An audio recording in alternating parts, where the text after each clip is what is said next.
Her jet was mocked by everyone on the base from the first day it rolled out of the hangar, and people were still laughing the moment the commander finally revealed what it really was. Before we go any further, ask yourself one thing. If everyone laughed at your work, would you still stand beside it when it mattered most? The jet looked wrong to most eyes. Too small, too sharp. Its skin a dull gray instead of the smooth shine of the other fighters, and as it sat under the hangar roof, pilots walked past shaking their heads, calling it a toy, a paper plane, a waste of money. Lieutenant Maya Cole heard every word. She stood by the nose with her helmet under her arm, jaw tight, because this odd little jet was her assignment and the answer to a promise she had made years before. Her father had been a base mechanic who came home smelling of fuel and coffee, and at night he sat at the kitchen table drawing quick sketches of safer systems on napkins while she did homework beside him. When an old trainer jet with bad wiring failed and he died in the crash, Maya found those napkins in a showbox and whispered, "I'll build something that doesn't break." That promise pushed her through school, through flight training, through long nights when other cadets relaxed, and she kept studying how planes worked inside. When an officer quietly invited her into a new test program called Shadewing, she said yes before he finished the sentence. There she met Commander Briggs, a calm man with storm-worn eyes. "You're not here just to fly," he told her. "You're here to help build what you fly." With a small team, Maya helped design the Wraith 9, the strange jet that now sat in front of the Laughing Squadron. It was light on purpose, full of sealed systems and black boxes, and kept off the normal computer network. Parts of it were above her clearance, which bothered her, but she trusted the math and the test data she did see. The others saw only short wings and a skinny frame. In the ready room, jokes about Wraith 9 filled the air. "Careful, Cole," someone would say. "If a bird sneezes near that thing, it'll fall apart." The loudest voice belonged to Captain Brett Bulldog Harris, the base hero with rows of ribbons.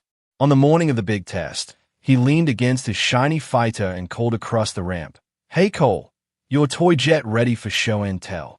Laughter followed. Maya felt her face burn but kept walking. "Watch the sky," she said, and that was all.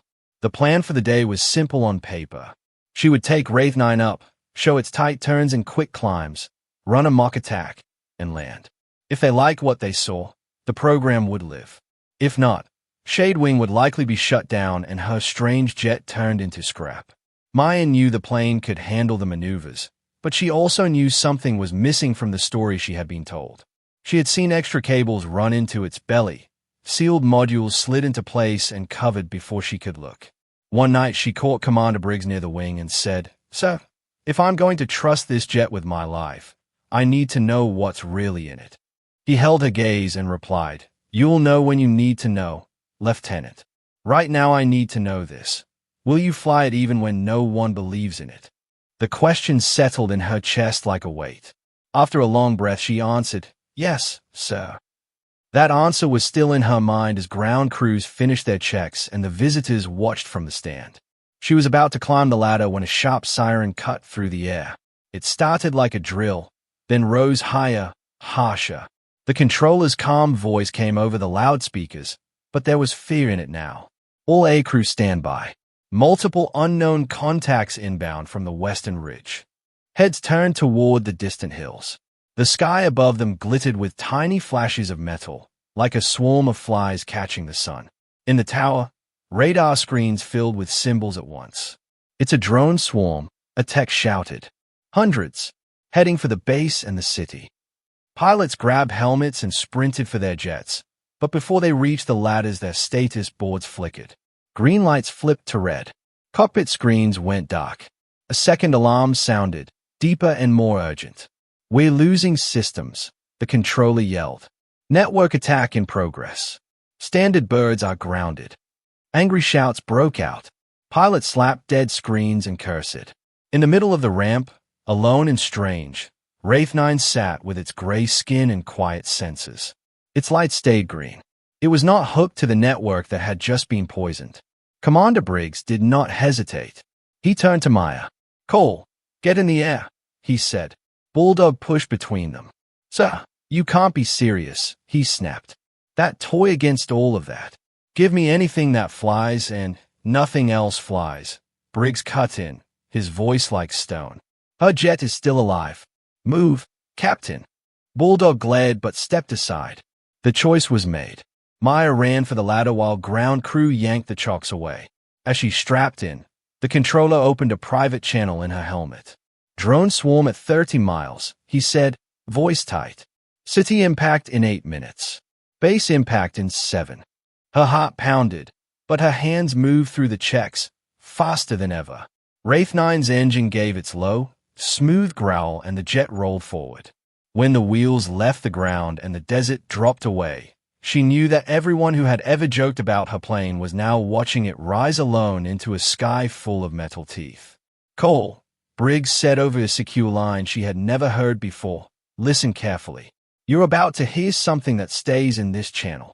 Make it quick, sir, she answered, eyes on the fast-closing swarm. He told her that Shadewing was never about speed shows.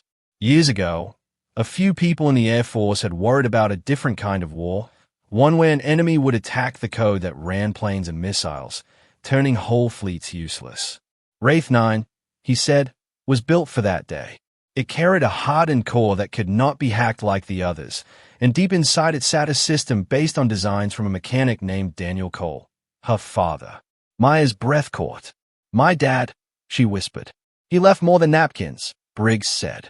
His ideas became the mirror core. When drones lock onto you, it can copy their control signal and flip it. If enough of them target you at once, they stop listening to their owner and start listening to you. Maya stayed at the small symbol blinking on her display, a symbol she had never understood. So this was a secret everyone had kept. Her strange little jet was the only thing built to stand alone in a storm like this. So to use it, she said slowly, I have to let them all aim at me. Yes, Briggs replied. If you turn away, they split and hit the base and the city. If you fly straight and hold steady, the core has a chance. I won't order you, Maya. I'm asking. She thought of the town, the base housing, the children who came to watch planes on weekends. She remembered her father saying, old thinking costs young lives. Copy, sir, she said. Let's see if Dad was right. She pushed the throttle to the stop and aimed Wraith 9 at the glittering wall.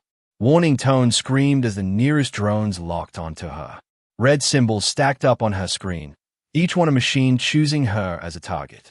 Every part of her training shouted to dodge, to dive, to roll, but she held the line, counting under her breath as the miracle gauge climbed. 10, 20, 40. The icon pulsed faster. Almost there, Briggs said.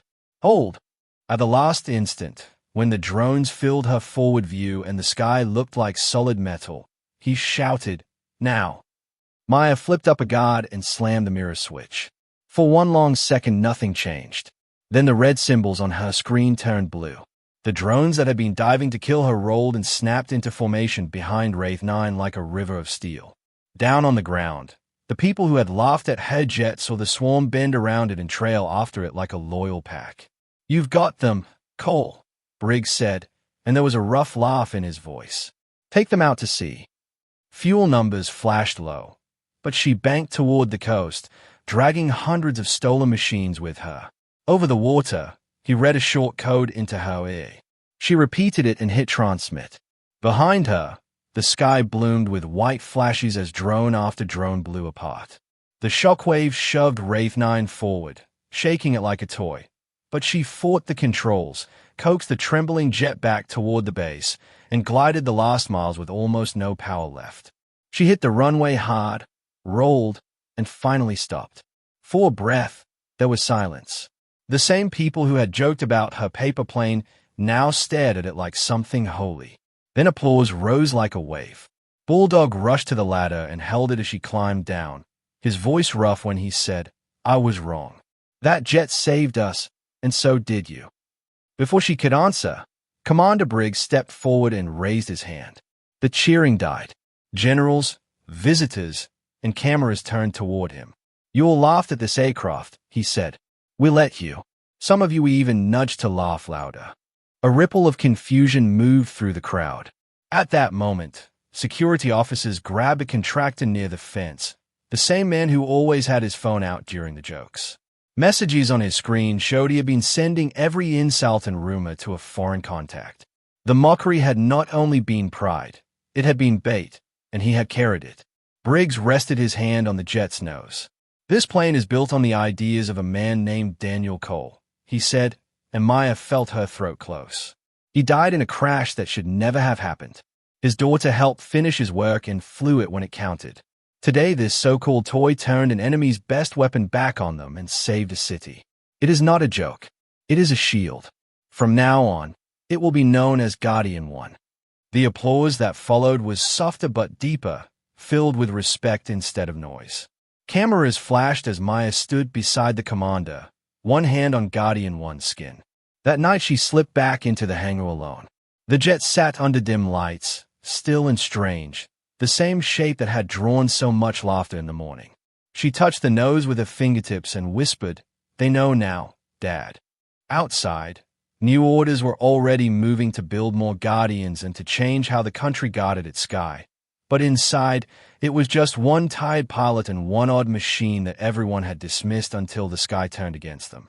If you had been in her boots on that first day, listening to the jokes and feeling every eye roll when you walked by, would you have stepped away from that jet, or would you have stayed long enough to see what it really was?